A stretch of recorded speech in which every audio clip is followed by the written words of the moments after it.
Assalamualaikum warahmatullahi wabarakatuh. Perkenalkan, nama saya Sahal Marudin Hakim dengan NIM 2200356 dari Departemen Pendidikan Luar Biasa. Pada kesempatan kali ini, Sahal akan menjelaskan sedikit tentang tokoh pendidikan yang berpengaruh di Indonesia pada mata kuliah Dasar Ilmu Pendidikan yang diampu oleh Ibu Dr. Ana Eldarni MPD.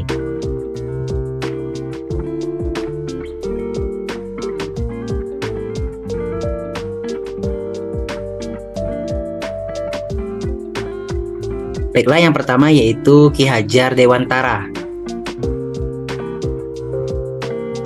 Sedikit saya jelaskan bahwa Ki Hajar Dewantara ini merupakan kunci utama bagi transformasi hidup seseorang secara internal dan eksternal. Internal ini maksudnya adalah menyangkut refleksi diri, sementara eksternal menyangkut bagaimana relasi dengan pihak luar diri. Begitulah awal munculnya apa yang disebut dengan pendidikan itu. Ia lahir dari aktivitas berpikir manusia tentang hidup yang bermakna, bernilai, bermartabat, dan bersahaja. Dalam konteks itu pula, gagasan-gagasan seorang Ki Hajar Dewantara tentang pendidikan pertama-tama merupakan upayanya berpikir untuk menyiasati perwujudan kondisi kehidupan yang bermakna, bernilai, bermartabat, dan bersahaja. Baiklah, selanjutnya yaitu ini adalah asas-asas pendidikan yang ada pada Ki Hajar Dewantara, yaitu pertama asas kodrat alam. Asas kodrat alam ini maksudnya bahwa manusia merupakan bagian dari alam semesta. Kemudian yang kedua yaitu asas kemerdekaan. Ini mengandung arti bahwa manusia itu syarat akan kebahagiaan dan perdamaian. Lalu yang ketiga yaitu asas kebudayaan. Maksudnya di sini adalah manusia itu merupakan makhluk yang berbudaya. Lalu yang selanjutnya yaitu asas kebangsaan. Asas kebangsaan ini memiliki makna, yaitu bahwa setiap makhluk itu atau manusia itu memiliki kodratnya untuk saling menjaga rasa persatuan dan kesatuan. Lalu yang terakhir yaitu asas kemanusiaan. Ini berarti bahwa manusia itu merupakan makhluk yang saling memanusiakan dan saling bersahabat antar bangsa-bangsa lain. Lalu selanjutnya yaitu Muhammad Syafi'i. Sekilas bahwa Muhammad Syafi'i merupakan pendiri dari INS Kayu Tanam. Nama asli dari INS Kayu Tanam ini merupakan ruang pendidik INS. Nah, INS itu singkatan dari Indonesia Netherlands School. Sekolah ini didirikan olehnya pada tanggal 31 Oktober 1926 di Kayu Tanam tepatnya, yaitu di Provinsi Sumatera Barat. INS Kayu Tanam sendiri kemudian dipimpin yang pertama itu oleh ayahnya Muhammad Syafi'i, lalu diambil alih oleh Muhammad Syafi'i. Sekolah ini awalnya waktu itu baru diampu dan dimulai oleh 75 murid, dibagi dalam 2 kelas, serta masuk sekolahnya bergantian karena gurunya hanya satu, yaitu Muhammad Syafi'i sendiri. Sekilas dijelaskan riwayat hidup seorang Muhammad Syafi'i. Muhammad Syafi'i dilahirkan di Mantan, Kalimantan Barat pada tahun 1893. Ibunya bernama Syafi'ah, sedangkan ayahnya sudah meninggal semenjak ayah Muhammad Syafi'i masih kecil. Sebenarnya, kelahiran Syafi'i oleh ibunya tidak diketahui hari dan tanggalnya, tetapi dari perhitungan yang dikemukakan oleh Syafi'ah dan keluarganya, maka Marah Sultan dapat memperkirakan yakni tahun 1893. Sedangkan tanggal 31 Oktober diduga adalah hari pengangkatan sebagai anak angkat oleh Marah Sultan. Adapun juga di sini dasar dan tujuan pendidikan INS Kayu Tanam. Yang pertama itu yaitu berpikir dan rasional, kemudian yang kedua yaitu pendidikan masyarakat, ketiga itu keaktifan dan kegiatan, keempat memperhatikan pembawaan anak, lalu yang terakhir yaitu menentang intelektualisme. Selanjutnya yaitu usaha-usaha dalam pendidikan INS Kayu Tanam. Pada zaman Belanda, INS menyelenggarakan berbagai ruang pendidikan seperti halnya ruang rendah, lama pendidikan 7 tahun setara sekolah dasar, lalu ruang antara, lama pendidikan 1 tahun, kemudian ruang dewasa, lama pendidikannya selama 4 tahun setara sekolah menengah, lalu kemudian adanya ruang masyarakat, lama pendidikan 1 tahun. Program pendidikan mengutamakan pendidikan keterampilan. Jadi INS Kayu Tanam ini mengambil program berbasis keterampilan atau talenta. Semua ruang diberikan itu dibagi setengah-setengah, yaitu 50% mata pelajaran umum, lalu 50%-nya adalah mata pelajaran kejuruan.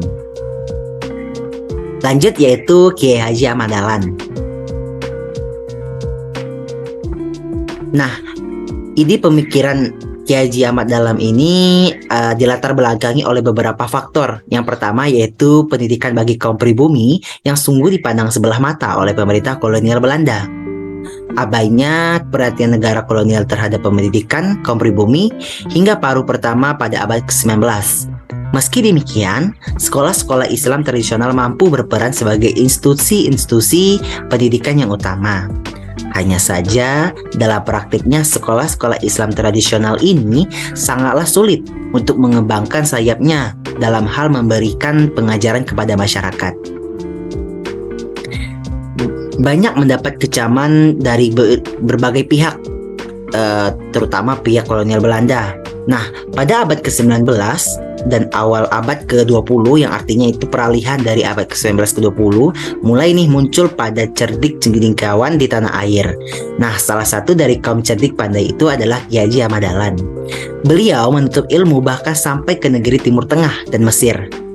Berbekal ilmu pengetahuan yang didapatnya dari belajar itu, maka Kiai Haji Ahmad Dahlan bermaksud untuk membangun sekolah yang bernuansa agama Islam yang di dalamnya tidak hanya belajar baca Al-Quran saja, terdapat ilmu-ilmu alam yang diajarkan.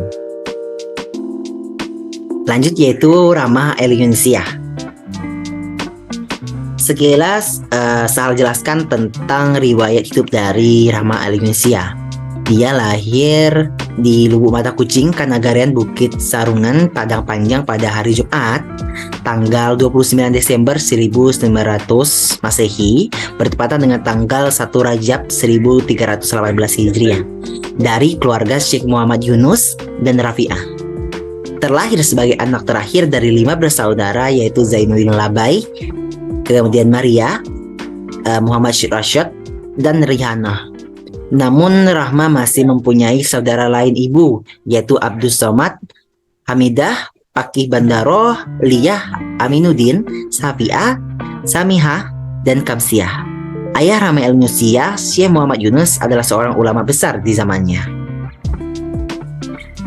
Selanjutnya saya jelaskan tentang pemikiran yang didirikan mengenai pendidikan oleh Rama El-Yunusiyah. Rama El-Yunusiyah ini percaya bahwa kaum perempuan membutuhkan model pendidikan tersendiri yang terpisah dari laki-laki. Karena ajaran Islam memberikan perhatian khusus kepada watak dan peran kaum perempuan, dan mereka membutuhkan lingkungan pendidikan tersendiri, di mana topik-topik ini bisa dibicarakan secara bebas. Rahma merasa bahwa pendidikan bersama atau campuran membatasi kemampuan kaum perempuan untuk menerima pendidikan yang cocok dengan kebutuhan mereka. Jadi Rahma ini berpendapat bahwa seharusnya pendidikan itu bagi perempuan lebih diutamakan dan lebih terkhusus ketimbang pendidikannya tercampur antara laki-laki dan perempuan. Berikut yaitu pengaruh tokoh-tokoh pendidikan terhadap pengembangan pendidikan di Indonesia. Yang pertama yaitu Ki Hajar Dewantara. Dia mengatakan bahwa pendidikan yang menekankan pada aspek intelektual belaka hanya akan menjauhkan peserta didik dari masyarakatnya. Jadi Ki Hajar Dewantara ini lebih mengutamakan pada asas pendidikannya dan juga prinsip-prinsip pendidikan yang dibuatnya.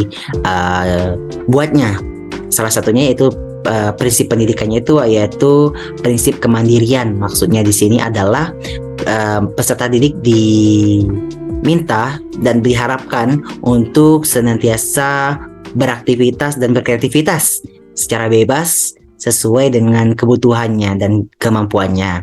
Lalu yang kedua yaitu prinsip kewarganegaraan. Ini berarti bahwa peserta didik bebas berpendapat apa adanya. Lalu yaitu Kiai Haji Ahmad Dahlan, dia mengatakan bahwa metode pembelajaran yang dikembangkan Kiai Haji Ahmad Dahlan bercorak kontekstual, yaitu melalui proses penyadaran. Lalu selanjutnya yaitu Muhammad Syafi'i yang mendirikan INS adalah untuk mendidik anak-anak agar dapat berdiri sendiri atas usaha sendiri dengan jiwa yang merdeka. Maksud jiwa yang merdeka ini karena dulu banyaknya sekolah-sekolah yang lebih mementingkan masyarakat kolonial Belanda ketimbang masyarakat yang ada di pribumi. Lalu yang terakhir yaitu Rahmah El-Yunusia. Dia mengatakan baginya bahwa perempuan memiliki hak belajar dan mengajar yang sama dengan laki-laki. Bahkan Rahmah ini percaya bahwa perempuan itu memiliki standar yang bisa lebih dari laki-laki.